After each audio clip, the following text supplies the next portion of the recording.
Paul's letter to the Galatians. It was written to a number of churches in the region of Galatia where Paul had traveled on one of his missionary journeys. You can read the stories in the book of Acts. He wrote this important letter from a place of deep passion and frustration. Here's the backstory. Christianity began as a Jewish messianic movement in Jerusalem, but its message was for all humanity, and so it quickly spread beyond Israel. By Paul's time as a missionary, there were as many non-Jews as there were Jewish people in the Jesus movement, and this sparked a huge debate that we know about from the book of Acts chapter 15. Historically, the covenant people of God were focused in one ethnic group, Israel, and they were set apart by the practices commanded in the Torah, like circumcision of males, eating kosher, observing the Sabbath. And there were many Jewish Christians who believed that for all of these non-Jews to truly become a part of God's family, they needed to obey the laws of the Torah. And so some of these Jewish Christians ended up coming to the Galatian churches. They were undermining Paul and demanding circumcision of all these male non-Jewish Christians. And so many of them were. And when Paul found out, he was brokenhearted and angry. And this letter is the result.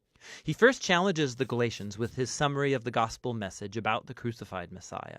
He then argues that this gospel is what creates the new multi-ethnic family of Jesus and Abraham. And then he shows how this gospel is what truly transforms people by the presence and power of the Spirit. He opens by expressing his bewilderment that the Galatians have embraced a different gospel.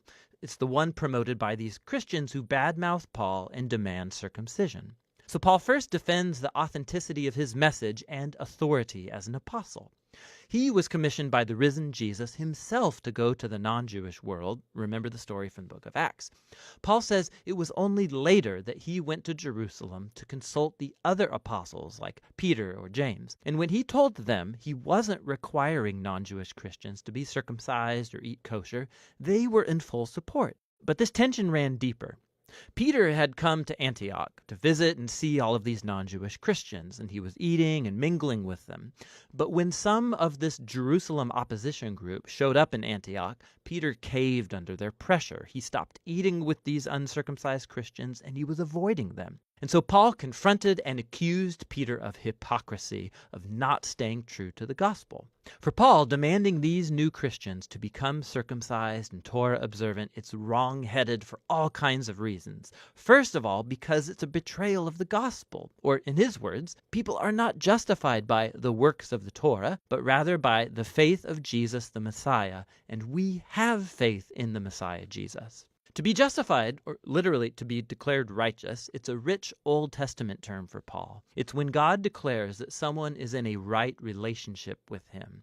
They're forgiven, they're given a place in God's family, and they are being transformed by God's grace. And it's Paul's conviction that no one can be justified by observing the commands of the Torah, but only by the faith of Jesus. This is a dense phrase, and it could refer to Jesus' own faithfulness in living and dying on our behalf, or it could refer to our own trust and devotion to Jesus. Either way, the point is clear.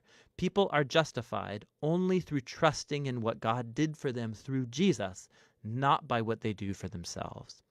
At the heart of Paul's gospel is this claim that when people trust in the Messiah Jesus, what's true of him becomes true of them. His life, death, and resurrection become theirs. Or in his words, I've been crucified with the Messiah, and it's not I who come back to life, it's the Messiah living in me. And the life I now live, I live by faith in the Son of God who loved me and gave himself for me. And so the reason anyone can say that they are right with God or belong to Jesus' covenant family, it's not because they obeyed the laws of the Torah. It's only because of what Jesus did for them that they could never do for themselves. Now, this profound understanding of what Jesus accomplished, it has huge implications for who can now be included in God's covenant family and for what it means to live as a member of that family. So Paul first turns to the stories about Abraham in Genesis, how he was justified or declared righteous before God by simply having faith, by trusting in God's promise that one day all nations would find God's blessing through him and his offspring. God's purpose was always to have one large multi-ethnic family of people who relate to him on the basis of faith, not on the laws of the Torah. But that raises an important question. Why did God give the laws of the Torah to Israel then? Here Paul offers a very brief and dense explanation that he will later fill out in his letter to the Romans. He observes that the laws of the Torah were given to Israel at Mount Sinai long after God's promise to Abraham. And if you read the Torah carefully, he says, you'll see that God always intended the laws to be a temporary measure. He says the laws had both a negative and a positive role. Negatively, the laws acted like a magnifying glass on Israel's sin. They exposed how Israel shared in the sinful human condition, constantly rebelling against God's law. And so the law, which is good, ended up pronouncing Israel guilty and all humanity with them. Or in his words, the laws imprisoned everyone under the power of sin. But the laws also had a positive role. They acted like a strict school teacher that kept Israel in line until the coming of the promised offspring of Abraham, the Messiah. And once the Messiah came, he fulfilled the purpose of the laws on Israel's behalf. Jesus was the faithful Israelite who truly loved God and neighbor.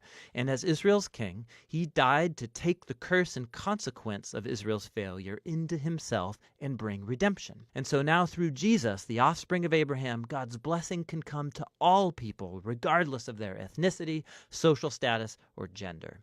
For Paul, requiring Torah observance from non-Jewish Christians, it makes no sense. It's acting as if Jesus didn't fulfill God's promise or deal with our sins. It neglects the new freedom gained for us through Jesus and the gift of the Spirit, and it limits God's promise and blessing to one ethnic family. But, Paul's opponents might argue, the laws of the Torah, they're a proven guide to living according to God's will. How will non-Jewish Christians learn this? Paul responds in chapters 5 and 6 by describing how Jesus' transforming presence through the Spirit is the key. The laws of the Torah are good. They're wise, Paul says. In fact, they can all be summarized, as Jesus did, in the command to love your neighbor as yourself. But the laws, good as they are, they did not give Israel the power to obey them. In contrast, the good news is that Jesus did fulfill the laws on our behalf, and now he lives in us through the Spirit, making his people into new humans who fulfill the law by loving others. So Paul goes on to contrast this old and new humanity. The habits of the old humanity are obvious. These are behaviors that dehumanize people, they destroy relationships and whole communities. And while the laws of the Torah prohibited these behaviors, Jesus actually put them to death on the cross. So when a person trusts in Jesus and lives in dependence on the Spirit, his life becomes theirs and produces what Paul calls the fruit of the Spirit. This is Jesus' way of life that he wants to reproduce in his family so that they become people of love, joy, peace, patience, kindness, goodness, faithfulness, gentleness, and self-control. But this fruit isn't automatic, Paul says. It requires cultivation, just like real fruit. Or in his words, if we live by the Spirit, we have to keep in step with the Spirit. This requires intentionality. We have to learn how to prune off our old habits and cultivate new ones. And as we do so, we find ourselves carried along by the Spirit, as Jesus reshapes our minds and hearts and makes us into people who love God and others. And in this way, Jesus' people fulfill what Paul calls the Torah of the Messiah. In the end, Paul concludes, this requirement for Christians to become Torah observant or be circumcised, it's an adventure in missing the point. What really matters is God's new creation, this new multi-ethnic family of the Messiah, people full of faith in Jesus who are learning to love God and others in the power of the Spirit. And that's what the letter to the Galatians is all about.